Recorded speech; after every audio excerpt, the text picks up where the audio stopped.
Herkese salam. Bu günləri ramen nudulumu yoxlayacağıq. Mən hazırlayacağam, uşaqlarla denəyəcəyik. Mən bir dəfə yoxlamışam. Dadı çox gözəl olur. Hazırsınızsa keçək hazırlan. Tavaya əlavə elədim. Biraz qızan kimi tomat. Tomatımızı biraz qovuracağıq. Sonra nudulları əlavə edəcəyik. Biz 4 dənə nuduldan istifadə edəcəyik. Ona görə 4 dənə sosumuz var. Daha doğrusu ədviyyatlı soslu deyil bu nudul. Əlavə edirəm tomata. Biraz acılı olacaq. Sakarlıqda birinci səviyyə. Yaxşı gördünüz, plastik yedim. Nudullarımızı da koyuruq belə. Tez. Suyunu əlavə edirik. Biraz da qalsın, hazır olacaq. Evi çox mükəmməl qoxu var evdə.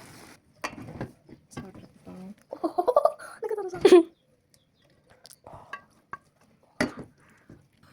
Belə ayırdım qabda. Ağzını bağlayacağım soymasın. Burada da qalan su, biraz su əlavə elədim.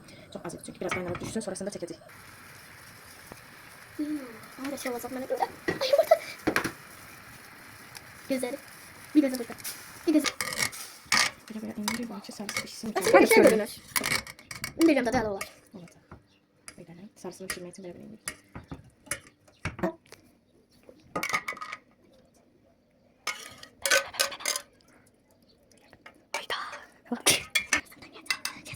Suyumuz az oldu. Biber. Nasıl da yumurtalarım var? Tamam. Biraz böyle bir hissesine pendir. Pendir. Nudulumuz hazırdır. Ramenimiz. Böyle göstererek. Pendirli hissesini Hadice'ye yiyeceğim. Esas dakika pendirli hissem. Yüksek tadlı. Şeyler koyacaksınız. Yumurtasından geleceksin. Kim arasında isteyip gömür. Okey. Ben götürüyorum pendirli hissesini. Ben de peynir listesinde. Ben de böyle gerçek görünüp değil. Ben de peynir listesinde yerim. Buna göstererek. Bak ya. Malzememizi denem var.